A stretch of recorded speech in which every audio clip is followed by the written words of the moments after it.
Hey, look out, y'all. It's your boy Ashy Knuckles, man. I'm out and about, so I'm gonna try to make this one real quick and just kind of address my little concerns with it. Give y'all a little history too, for those who just not in the know.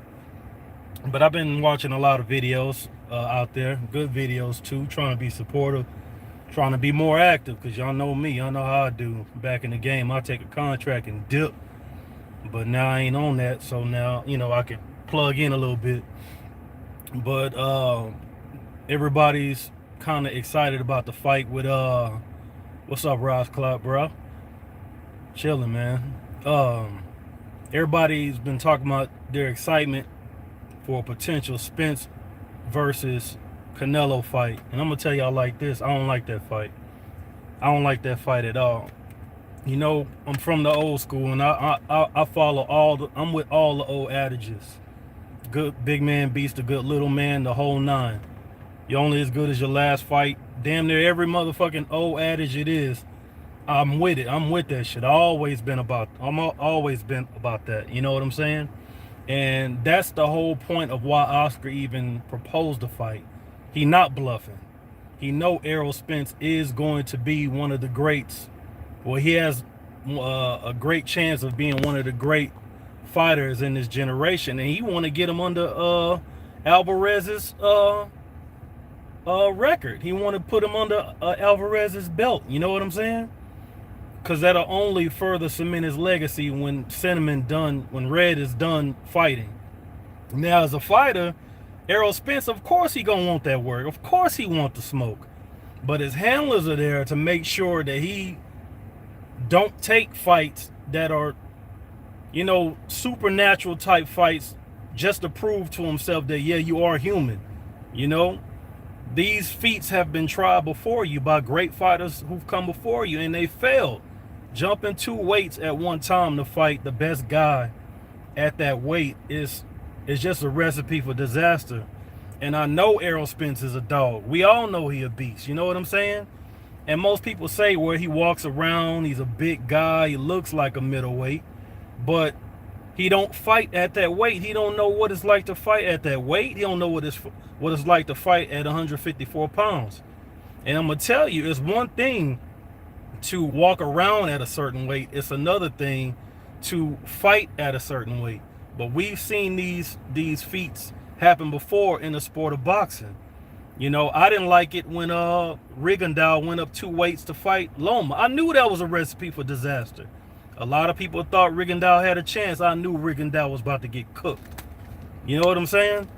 I didn't like it when Kell Brook went up two weights to fight Triple G. Again, I said he was going to get his ass whooped. He got his ass whooped. When Amir Khan went up to fight Canelo, it didn't matter if he jumped two weights or not. He was going to get his ass whooped anyway. Bad example. Fuck that one. But let's go back. I remember when, Diego Corrales, he jumped up two weights and fought Joshua Clottey and got his ass whooped. So just by the merit, I'm just saying, just by the merit of Errol Spence being a big, dominant fighter at welterweight, that don't mean that he can jump two weights and do the unthinkable. You know what I'm saying? And Canelo a dog, man. He a dog. He done seen all the styles, got a lot of championship experience. To be a young champion, he's very seasoned. I mean, I'm not trying to just blow him up and down Errol Spence. I'm not trying to down Errol Spence at all. I'm trying to down the fight. Because, like I said before, Errol Spence has not tested himself at the very next weight. So if you don't know what it's like to fight at junior middleweight, you don't know what it's like to fight at middleweight, don't make that mistake.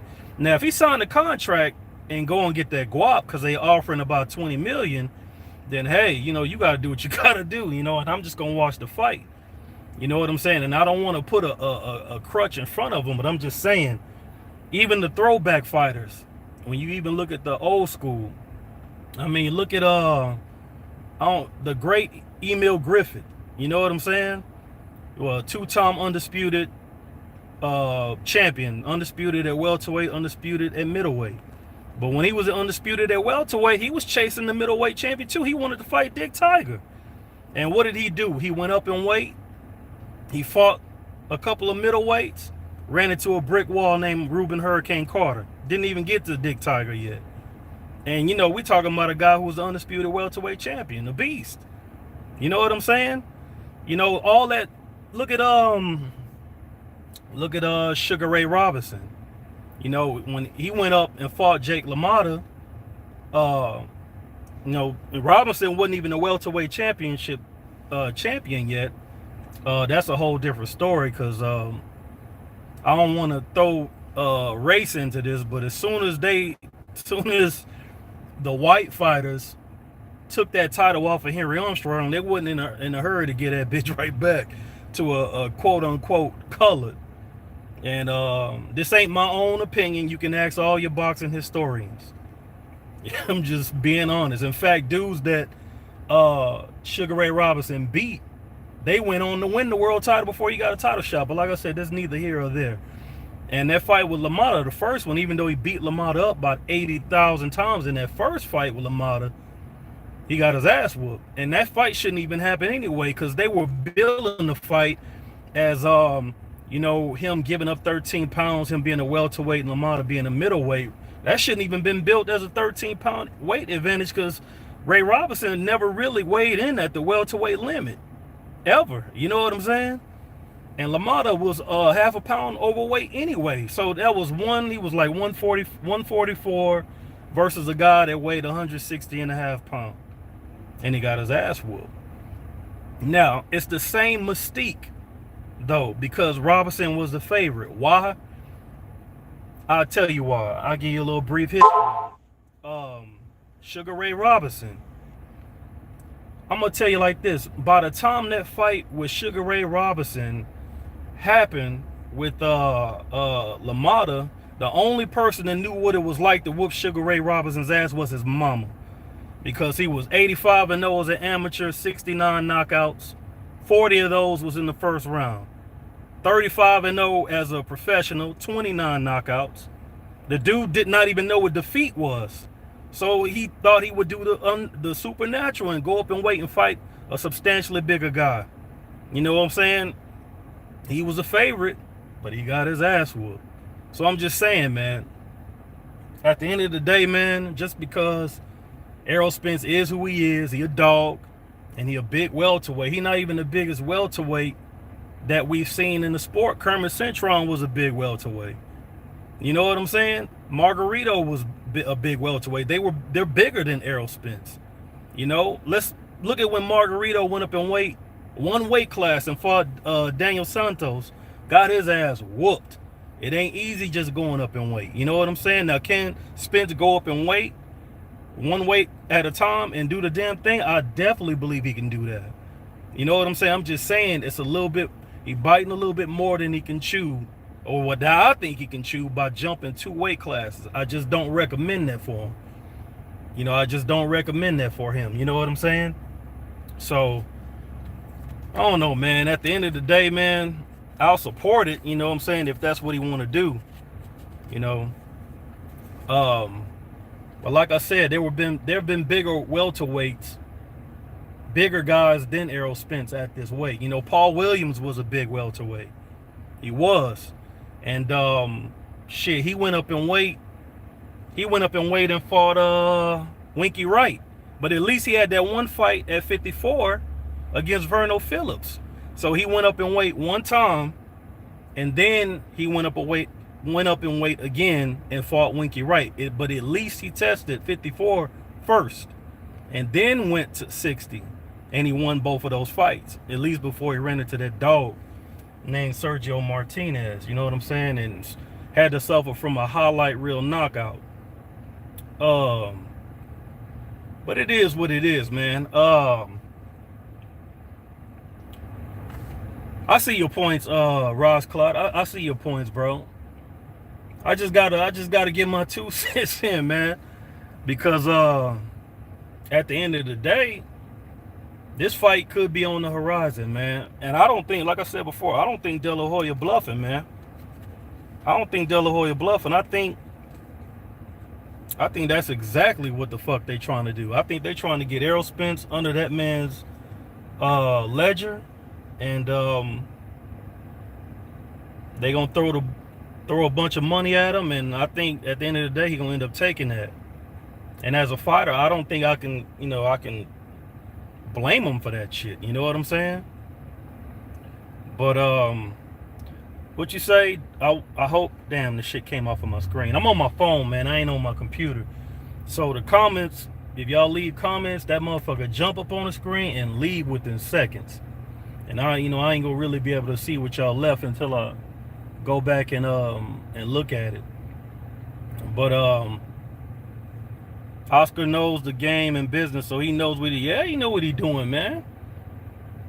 But I'm gonna put it to you like this: if Errol Spence, who I rock with him, he a bad motherfucker, man. I rock with him. Big, strong, southpaw fighter. He protects himself well for a guy that likes to come forward and bulldoze over his opponents. Put guys in a very bad place because he want that smoke in the trenches because he's very adept at it. You know what I'm saying? While taking minimum damage in a fight that most people take a lot of damage in. You know what I'm saying? So I already know why he has the fanfare. I already know why people are buying pay-per-views for him to see him fight, because he a fucking ape. I get it. You know what I'm saying? But when I go through the history of boxing, just in my mind, thinking back, it just never worked out for guys when they try to make a leap like this. Now, I'm not saying it's totally impossible. I'm not saying that. And guess what? If he do it, then guess what, man? God damn, the legacy, how it will add to his legacy will be unbelievable. You know what I'm saying? But the people that are against Errol Spence, they'll find a reason to hate him anyway, because Roy Jones jumped 2 weight classes and fought John Ruiz, and he won that bitch. So it ain't impossible. It ain't impossible. I'm not even going to say that. But what I am going to say is, when you look at the history has shown us that far and few in between are able to jump those 2 weight classes and fight top-notch guys at your first fight at that weight when you have never tested that weight. Roy was something else. Man, we witnessed Roy's career. We already know what he was. We had trouble finding good opponents for Roy. You know what I'm saying? Every damn fight was a spectacle. But at the end of the day, even after Roy beat Ruiz, he was no longer the same. He wasn't the same no more. When he went back down to his natural weight. So, anyway, man, I got to get up out of here, man. I didn't even want to make it this long, but I just wanted to chime in because, like I said, I've been watching the videos today, and I wanted to get the opportunity to put my bullshit out there and see what y'all think about it. Of course, I don't think everybody gonna agree with it. You know what I'm saying? I don't expect that. But we boxing fans, so it's our duty to chime in with each other and see what each other thinks, and drop that science with merit, regardless if you agree or not. You know what I'm saying? As long as it has merit, man, it's worthy of the conversation. So I don't know, man. It's just my 2 cents. I don't like that fight for him at all. Salute to you, bro. I don't like that fight for Errol at all, but if they gonna get that boy 20 million, I don't know, man. I think he could get 20 million anyway, man. He a pay-per-view star now. I think he has the possibility, the ability to get 20 million by waiting out the winner of Thurman and Pacquiao. I think that's a big fight worthy of a 20 million, and he would be the A-side and the headliner in his own hometown. Continue to build upon his star. That is a more sensible fight for him. That I think, if I was his handler, I'd go in that direction. That's just me. You know what I'm saying? Going up against Red right now, Red need to fight Jamal. Red need to fight Andre or Triple G or another live guy, and vice versa. Andre need to fight Jamal and all those other live guys, and Triple G, they all need to do the same shit and quit bullshitting while their division is still hot. That's just not a good fight for Errol Spence, in my opinion. I don't think he should take that fight. I think Red is on one right now, and even though I think Errol Spence would handle himself quite well if he took that fight, he may even go the distance in a great outing for himself. I just don't see victory at the end of it, in my opinion. That's just me, though. You know what I'm saying? And it ain't because I don't rock with him. I know my sport. You know what I'm saying? I know my sport. It's not impossible, but he not gonna try to outbox Canelo. He gonna go in there and try to steamroll that boy. You know, even Roy Jones knew not to brawl with fucking Ruiz. He had to use his natural ability to hit and not get hit and maintain that for 12 rounds to win a heavyweight, a portion of the heavyweight crown, and he did. You know, I think it's a much dangerous fight, much more dangerous fight, the Spence versus Alvarez. So, well, I'm not even gonna say that. That we are talking about the heavyweight division. So, I don't know. I just don't see it, man. You tell me what y'all think, man. I'm about to bounce out of this thing, but I'll plug back in later on, man. I'm gonna holler at y'all, man. Y'all be easy.